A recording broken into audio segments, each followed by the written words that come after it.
Scam Villains Self-Saving System Chapter 34. Chapter lain bisa ditemukan di YouTube @bacakan aku.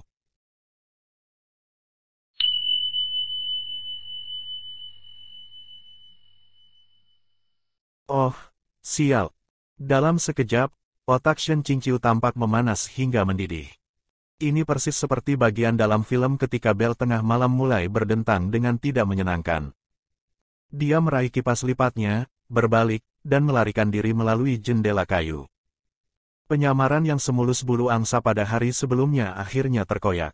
Sifat asli Luo Binghe terungkap, dan dia sekarang datang untuk menyelesaikan urusan dengan Shen Qingqiu. Pelariannya dikendalikan oleh pikiran bawah sadarnya.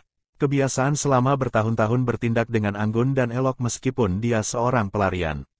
Setelah mendarat dengan lancar, dia menggunakan telapak kaki untuk menginvestasikan tubuhnya seperti angsa liar. Seperti angin dingin, suara Luo Binghe jelas dan tajam. Nada suaranya memiliki kemiripan senyuman, mentransmisikan langsung ke telinga Shen Qingqiu saat dia berkata, sepanjang hari Shizun berbincang dengan Gong Yixiao dengan lembut dan intim. Kemudian, di malam hari, Shizun menyalakan lampu dan memangkas lilin sambil menunggu Liu Sishu dengan kasih sayang yang tulus sampai larut malam. Namun, ketika murid ini muncul, mengapa dua orang ini begitu terasing? What the fuck? Setiap kali kau selesai satu kalimat, jarak antara kita semakin berkurang. Kecepatan ini tidak ilmiah. Shen Qingqiu menarik napas dalam-dalam. Dia berpikir sendiri bahwa tidak peduli apapun yang terjadi, pertama-tama dia harus mencari bantuan, jadi dia menggunakan energi dari dantiannya untuk memperkuat suaranya. Liu Qingge. Suara Luo Binghe terdengar lagi, tetapi kali ini tidak begitu lembut. Dia berkata dengan mencemooh dalam suaranya, Liu Sishu sedang sibuk bertarung. Saya khawatir dia sedang tidak ingin datang. Shizun, jika Anda memiliki perintah, mengapa Anda tidak memberi tahu saya? Aku tidak berani menerima tawaranmu. Shen Qingqiu tahu bahwa Liu Qingge telah diseret ke dalam perkelahian oleh Luo Binghe sehingga dia tidak bisa mengandalkannya. Karena itu, dia menuangkan seluruh energi spiritual tubuhnya ke kakinya, mengharapkan ledakan kecepatan. Namun, dia begitu putus asa sehingga dia melupakan satu hal, racun di tubuhnya baru saja berkobar. Sudah terlambat baginya untuk bereaksi. Untuk sesaat, seluruh darah di tubuh Shen Qingqiu akan berhenti mengalir dan tubuhnya tiba-tiba tenggelam. Saat berikutnya, tenggorokannya dicengkeram dan punggungnya terbanting ke dinding batu yang dingin, membuat tulang punggungnya sakit dan kepalanya pusing. Luo Binghe sangat dekat. Shen Qingqiu dibanting ke dinding dengan satu tangan. Benturan di belakang kepalanya membuatnya pusing dan butuh waktu lama baginya untuk bisa melihat kembali. Sinar bulan menyinari dirinya, membuat gurat luar Luo Binghe semakin tampak seperti patung es batu giok, indah tiada taraf. Dia mencondongkan tubuh sangat dekat dan berbisik lembut, terpisah selama bertahun-tahun, tetapi setelah bertemu satu sama lain di bawah angin senja yang kemasan dan di antara embun pagi yang putih bersih.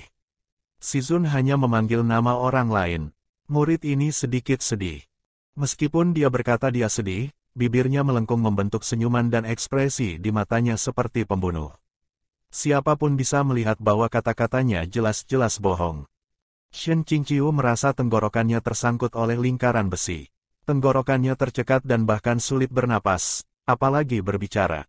Bertentangan dengan apa yang diharapkan, dengan sedikit usaha, dia bisa membentuk tanda jari untuk memanggil pedangnya, tetapi karena kekuatan spiritualnya macet berkat racun, itu tidak akan ada gunanya. Bahkan dengan tanda jari yang sempurna, pedang Xiuya tidak akan bergerak. Selain itu, tangan Luo Binghe secara bertahap mengerahkan lebih banyak kekuatan, perlahan-lahan mengencang. Tiba-tiba, bidang penglihatan Shen Qingqiu menyala dan kotak dialog besar muncul. Kotak dialog ini benar-benar berbeda dari sebelumnya. Ini sebelumnya seperti kotak prompt pesan kesalahan sistem XP, tetapi sekarang beberapa perubahan halus membuatnya terlihat lebih mewah. Tunggu, orang harus fokus pada isinya. Petunjuk sistem, apakah Anda ingin melihat tips sistem untuk mengatasi masalah kecil yang Anda hadapi saat ini? Kau menyebutnya, masalah kecil. Shen Qingqiu berteriak dalam benaknya, lakukan. Apakah ada mode mudah? Aktifkan mode mudah. Sistem, izin diminta untuk mengaktifkan, apakah Anda ingin mengaktifkan item kunci untuk bertahan? Shen Qingqiu sudah tersedak ke titik di mana matanya berubah menjadi hijau. Ada item kunci. Berapa banyak B-Point yang harus kubeli? Sistem, item sudah ada di penyimpanan peralatan Anda. Apakah Anda ingin menggunakan Fake Jet Guanyin untuk menghilangkan 100 poin kemarahan Luo Binghe? Itulah satu-satunya yang ditinggalkan Luo Binghe dari ibu angkatnya, giok palsu Guanyin. Ketika dia pertama kali tiba di dunia ini, dia mendapatkan item kunci penyelamat hidup dan beberapa peralatan canggih. Bagaimana dia bisa melupakannya? Dia saat ini meminta makanan sambil memegang semangkuk nasi emas. Sistem, kamu akhirnya mengingatkan ini. Shen Qingqiu, gunakan. Jakunnya hampir pecah menjadi 2. Sistem, harap dicatat, item kunci hanya dapat digunakan sekali dan dapat menghapus maksimal 5.000 poin kemarahan Luo Binghe. Shen Qingqiu berhasil mengendalikan kudanya di ujung jurang. Tahan. Luo Binghe hanya memiliki 100 poin kemarahan sekarang. Apakah kamu bercanda? Jika dia terlihat seperti ini pada 100 titik kemarahan, aku bahkan tidak bisa membayangkan betapa indahnya dia pada 5.000 titik kemarahan.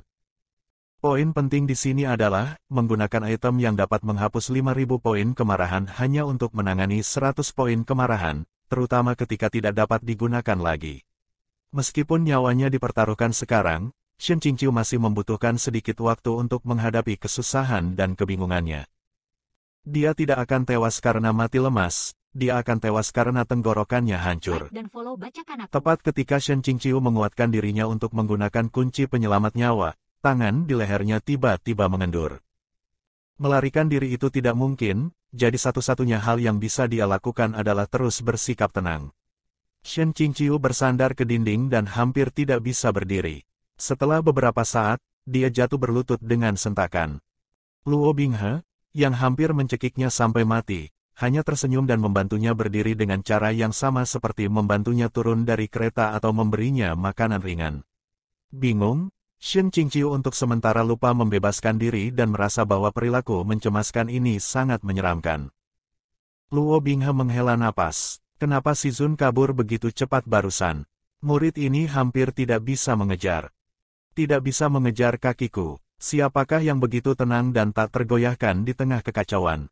Siapa yang memainkan permainan kucing dan tikus dalam waktu yang lama bahkan tanpa mengeluarkan keringat? Shen Qingqiu terengah-engah untuk beberapa saat. Ketika dia akhirnya membuka mulutnya, suaranya agak goyah.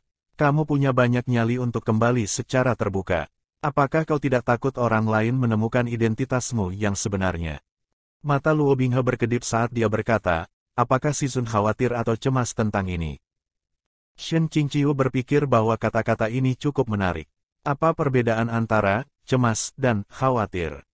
Dia tidak bisa menahan diri untuk bertanya, menurutmu apakah aku tidak akan memberitahu orang lain?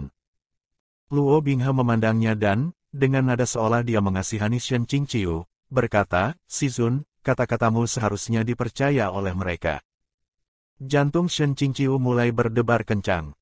Apakah itu berarti dia bermaksud menghancurkan reputasi Shen Qingqiu seperti yang dia lakukan dengan aslinya, lalu perlahan, selangkah demi selangkah, memaksanya menyusuri jalan menuju kehancurannya sendiri, membunuhnya perlahan dan menyakitkan.